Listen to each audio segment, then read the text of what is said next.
Bonjour tout le monde. Alors aujourd'hui nouvelle vidéo et dans cette vidéo je vous fais un petit bilan de la récolte des fourrages puisqu'on a fait ça la semaine dernière. Donc on est arrivé à récolter tout ce qui était prévu, soit presque 45 hectares si je dis pas de bêtises. Donc je vous fais un bilan sur ce qu'on a fait cette semaine et sur un peu le résultat des essais qu'on avait mis en place suite à la sécheresse sur les métayes. Allez, on parle de ça tout de suite.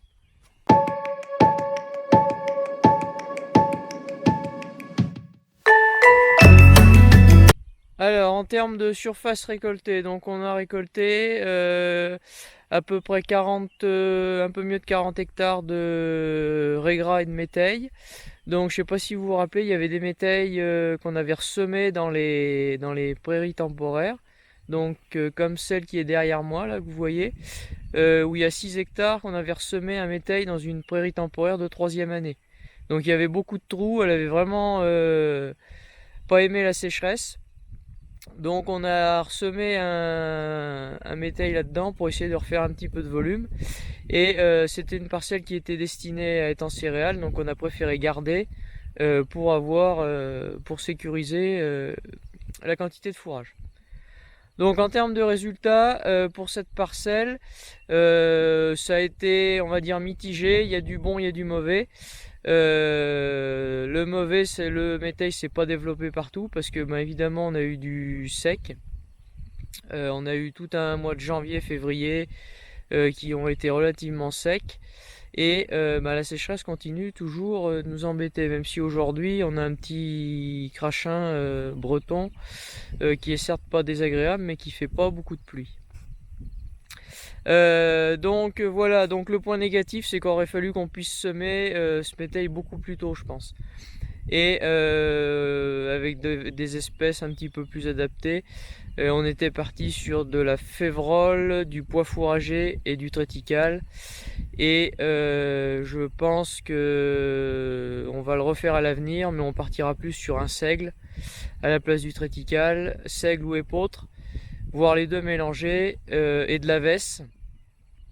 Parce que la vesse pousse naturellement dans les parcelles, donc je me dis que ça peut être peut-être mieux que du pois qui n'a pas forcément été très beau. Donc voilà, ça c'est le point pour la première parcelle, on va dire. Il y avait une parcelle qui était semée en pur, que j'avais semée moi-même avec mon semoir, qui a très bien marché. Où on a eu un rendement totalement satisfaisant, on va dire, puisque la prairie n'avait pas du tout levé. Donc si on n'avait rien fait, on n'aurait rien récolté du tout. Donc c'est très positif. Toujours pareil qu'une parcelle qu'il aurait fallu semer plus tôt, mais donc le temps de trouver de la semence un petit peu en catastrophe, en priorité de semer quand même les céréales, les futures céréales à paille à récolter. Donc c'est un petit peu passé en dernier, mais je pense que pour l'année prochaine on retentera ça, toujours pareil, mais on semant ça plus tôt. Voilà, et on a récolté aussi donc la luzerne, où pareil on avait semé un métail dedans. Une luzerne de deuxième année, mais qui était vraiment pas belle, où il manquait beaucoup de pieds. Et donc on a semé notre métail, fait semer notre métail en direct. Et j'ai dû faire une vidéo là-dessus, que j'essaie de vous remettre par là dans un coin, où le métail est tout bien sorti.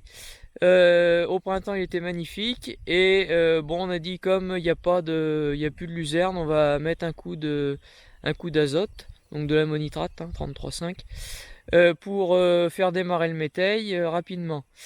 Et chose qui n'était pas prévue, la luzerne a adoré l'ammonitrate. Normalement on nous dit qu'il faut pas mettre d'ammonitrate sur de la luzerne, qu'elle aime pas ça, que ça la fait crever.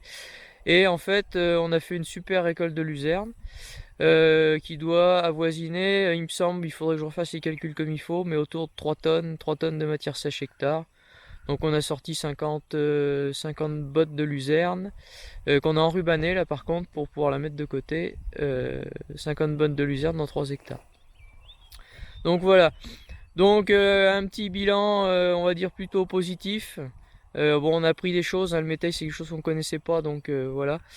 C'est quelque chose qu'on va renouveler, je pense. Donc après affiner, peaufiner la technique. Donc voilà. S'il y en a qui ont un peu plus de recul là-dessus, qui peuvent mettre des commentaires en dessous, ça pourra m'aider moi et puis éventuellement en aider d'autres qui regardent les vidéos. Voilà. Donc j'ai bien retenu les commentaires que j'avais eu sur le fait qu'il y avait de l'orge et les choses comme ça. Donc on va essayer de rectifier tout ça pour l'année prochaine et voir ce qu'on peut faire. Donc voilà sur le bilan de ce qu'on a fait, on va dire. Alors j'essaye de faire un petit calcul un peu sur les quantités de fourrage récoltées, qu'on voit un peu ça clairement. Je pense que par rapport à l'année dernière, on est meilleur en matière sèche. On a récolté, on a fait 60, à peu près 70 autochargeuses contre 90 l'année dernière, sur une surface qui est plus importante cette année, donc il y a vraiment une baisse de rendement. Par contre, on a récolté un fourrage qui est de super qualité, beaucoup de feuilles, très peu de tiges, du régras qui était pas du tout épié, des céréales dans les métailles qui étaient pas du tout épiées non plus. Donc un fourrage qui va être très très bon pour l'hiver.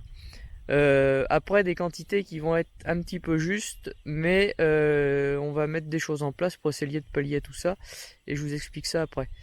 En attendant, pour les amateurs de matériel, un petit peu quelques rushs que j'ai pu faire pendant les récoltes. Bon, j'ai pas pu tout prendre en vidéo correctement comme j'aurais voulu, puisque la priorité est quand même au boulot. Donc je vous montre tout ça. Désolé, il y aura peut-être quelques vidéos qui seront pas terribles. Je l'ai pris avec mon téléphone, c'est pas toujours le top. Allez, à tout à l'heure.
Voilà pour le matériel, un petit peu, vous avez vu ce qu'on a fait cette semaine.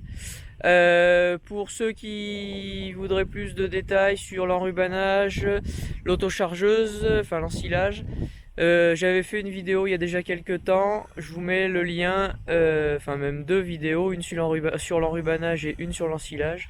Je vous remets le lien dans les commentaires, en dessous, au-dessus, pour que vous puissiez les revoir.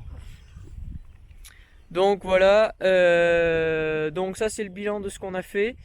Donc on est toujours dans le sec, hein. Le pâturage est quand même assez compliqué. La pousse d'herbe est pas terrible puisqu'on a eu des gelées et du froid, et on a toujours du froid. Allez voir les vaches au mois de mai, toujours avec la polaire, c'est quand même pas tous les ans, heureusement d'ailleurs. Et donc on va être un petit peu juste en herbe, je pense, pour les vaches. Donc il va falloir quand même faire des stocks pour l'hiver et assurer le pâturage, puisqu'on ne sait pas ce qui va se passer dans les mois à venir. Donc sur ce qui va être mis en place, donc la parcelle qui était derrière moi tout à l'heure, c'est une parcelle donc, qui est destinée à retourner en céréales, puisqu'on a des rotations avec des prairies temporaires et des céréales. Donc on va assez rapidement la semaine prochaine, on va la retourner, façon de parler. On va épandre du lisier, on va décompacter parce que en fait c'est une parcelle qui a été drainée et on a encore des drains qui sont creusés, donc on sent énormément, donc on va essayer de boucher un petit peu tout ça pour raplanir. Et l'objectif c'est de semer un mois à trèfle. Donc le moa, c'est une plante, c'est une graminée, plante qui résiste normalement assez bien au sec et qui a besoin de pas énormément d'eau pour se développer. Donc on va semer ça, on va semer un moa, trèfle d'Alexandrie et trèfle blanc. Pourquoi du trèfle blanc? C'est qu'il y a une idée, une autre idée derrière tout ça. C'est que par la suite, comme c'est une parcelle qui retourne en céréales, à l'automne, on sèmera notre céréale en semis direct et on va essayer de garder un couvert de trèfle blanc dans cette céréale. Mais je vous en reparlerai, je pense, de ça dans certaines prochaines vidéos. Donc voilà, ça c'est pour cette parcelle. On a une deuxième parcelle donc qui est juste à côté de celle-ci où on avait une luzerne qui était implantée à l'automne, donc qui a pas du tout levé. Donc en fait les génisses là qui sont derrière moi, on les a fait pâturer dans cette espèce de couvert, on va dire, où il y avait beaucoup de choses de sortie sauf de la luzerne, de l'orge et puis plein d'adventices, on va dire. Donc les génisses, c'est les génisses que vous avez dans la dernière vidéo, donc qui sont juste à côté de la parcelle. Donc elles ont pâturé ça pendant une quinzaine de jours, presque 3 semaines même. Donc pour essayer de faire un peu nettoyer tout ça, enlever de la matière. Donc là on va faire pareil, on va passer un coup de décompacteur pour remettre à plat un peu tout ça. Et on sèmera un moa, aussi un moa à trèfle. Pour ensuite repartir par contre là sur un régras, je pense, puisque c'est une parcelle qui était destinée à être en prairie mais qui a loupé. Voilà. Voilà, autre parcelle, autre essai, on va dire. Donc là c'est la parcelle qui était en métaille que j'ai semé moi-même avec mon semoir. Donc métaille, donc du triticale, du pois, de la févrole. Donc des espèces qui, une fois coupées, ne redémarrent pas. Donc il fallait trouver quelque chose à remettre. Donc comme c'est une parcelle qui était prévue en régras, on a fait un essai entre guillemets de ressemer du régras, ce qui était prévu à l'automne qui avait pas levé, du régras hybride trèfle violet. Alors c'est un petit peu risqué à cette époque parce que si on n'a pas de pluie suffisante, le régras lèvera pas et il risque de craindre la sécheresse plus tard. Bon, c'est un pari sur l'avenir, ça marchera, tant mieux, ça marchera pas, bah tant pis, on recommencera. Donc on a fait faire ça, on a fait semer ça en direct. Le semoir c'est un Vaderstadt rapide, il me semble. Donc voilà, je dois avoir une petite vidéo, j'en avais loué un qui traîne, j'essaye de vous la mettre pour que vous puissiez voir ceux qui connaissent pas ce que c'est. Donc en gros c'est un semoir à disques qui a donc devant deux rangées de disques qui font une espèce de petit déchômage qu'on peut faire travailler plus ou moins, et donc derrière il y a un semoir, donc c'est un semoir à disque, tout ce qu'il y a de plus classique, pas classique mais qui est un système qui est assez répandu. Donc ça on l'a fait faire comme on n'a pas le matériel. Donc ça donne ça. Donc voilà, donc ça fait pas mal de terre, contrairement à ce qu'on avait peur. Donc en gros on a fini d'ensiler le jeudi, on a fait semer ça le vendredi matin et on n'a pas eu le temps de finir de rouler, de mettre un coup de rouleau parce que la pluie nous a sorti. Donc voilà, donc on espère que ça va marcher. On aurait eu le temps de finir de rouler, c'était bien, mais bon là tant pis. Donc en fait ça a brassé pas mal de terre. Donc là vous avez toutes les chaumes de... Hop, j'enlève ma main.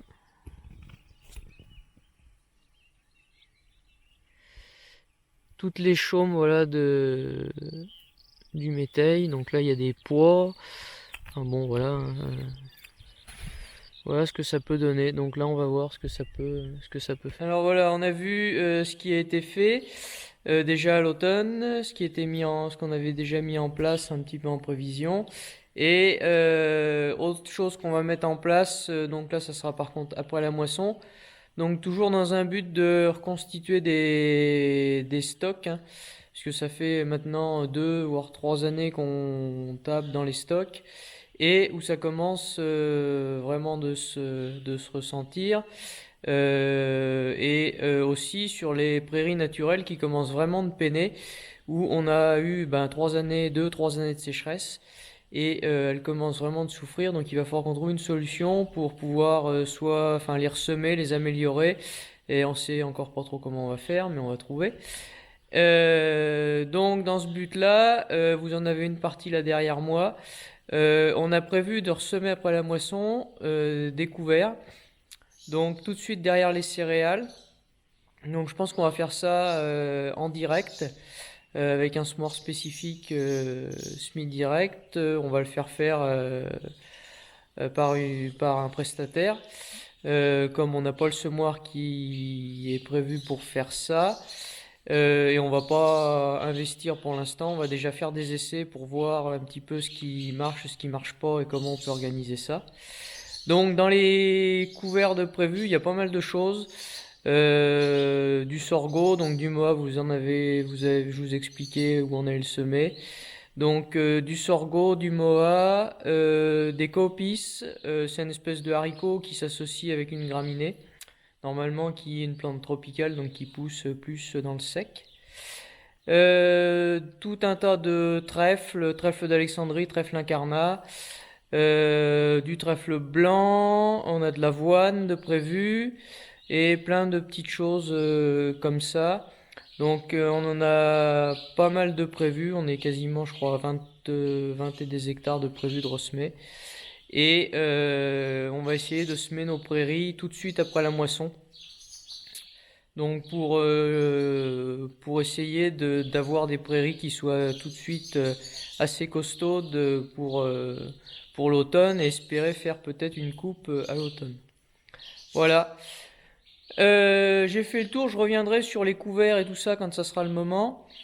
Encore une fois, merci à tous ceux qui suivent la chaîne YouTube, Facebook.